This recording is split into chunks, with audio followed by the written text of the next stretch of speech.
এক হিন্দু পরিবারের একমাত্র মেয়ে প্রতিদিন তাদের ছাগল চড়াতে যেত গ্রামের এক খালি মাঠে। সেই মাঠের পাশেই ছিল একটি মাদ্রাসা। ছাগল চড়ানোর ফাঁকে মেয়েটি মাদ্রাসার পাশে বসে বিশ্রাম নিত, আর তখন মাদ্রাসায় যা পড়ানো হতো তা কান পেতে শুনত। একদিন মেয়েটি শুনল হুজুর বলছেন, যে কোনো কাজ বিসমিল্লাহ বলে শুরু করলে আল্লাহর বরকত নেমে আসে আর কাজটি সুন্দরভাবে সম্পন্ন হয়।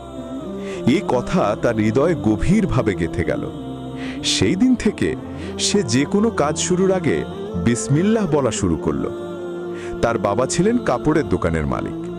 প্রতিদিন দোকান বন্ধ করে চাবি সে মেয়ের হাতে দিত। মেয়েটি অভ্যাস মতো চাবি হাতে নিত আর বিসমিল্লাহ বলে একটি কৌটায় রেখে দিত।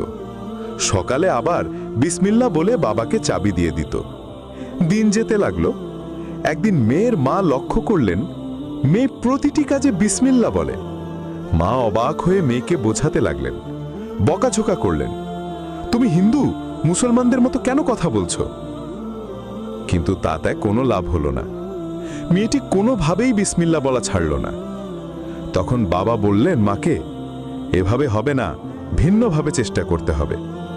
পরিকল্পনা হলো বাবা যেই চাবি মেয়ের কাছে রাখে মা গোপনে সেটা নদীতে ফেলে দেবেন।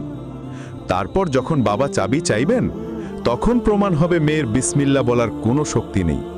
পরদিন ঠিক সেই পরিকল্পনাই হলো। মেয়ের মা চাবি নিয়ে গোপনে নদীতে ফেলে দিলেন। কিন্তু বিস্ময় ব্যাপার হলো, পরের দিন যখন বাবা চাবি চাইল তখনও মেয়েটি হাসি মুখে বিসমিল্লাহ বলে চাবি বাবার হাতে তুলে দিল। এবার মা বাবা দুজনেই হতবাক। তারা প্রশ্ন করল, এই চাবি তুমি কোথা থেকে পেলে? আমরা তো নিজের হাতে নদীতে ফেলে দিয়েছিলাম। মেয়েটি শান্তভাবে উত্তর দিল, আজ সকালে যখন আমি নদীতে কাপড় ধুচ্ছিলাম তখন দেখি এক বিশাল মাছ ছটপট করছে। আমি কাপড় দিয়ে মাছটা ধরলাম। বাড়িতে এসে যখন কেটে ফেললাম তখন মাছের পেটের ভেতর থেকে এই চাবিটাই বের হয়ে গেল। আমি অবাক হয়ে গেলাম। তারপর বিসমিল্লাহ বলে চাবিটা আগের জায়গায় রেখে দিলাম। আজ বাবা চেয়েছেন তাই বের করে দিলাম। এই কথা শুনে বাবা মা স্তব্ধ হয়ে গেল। দুজনের চোখে পানি চলে এলো।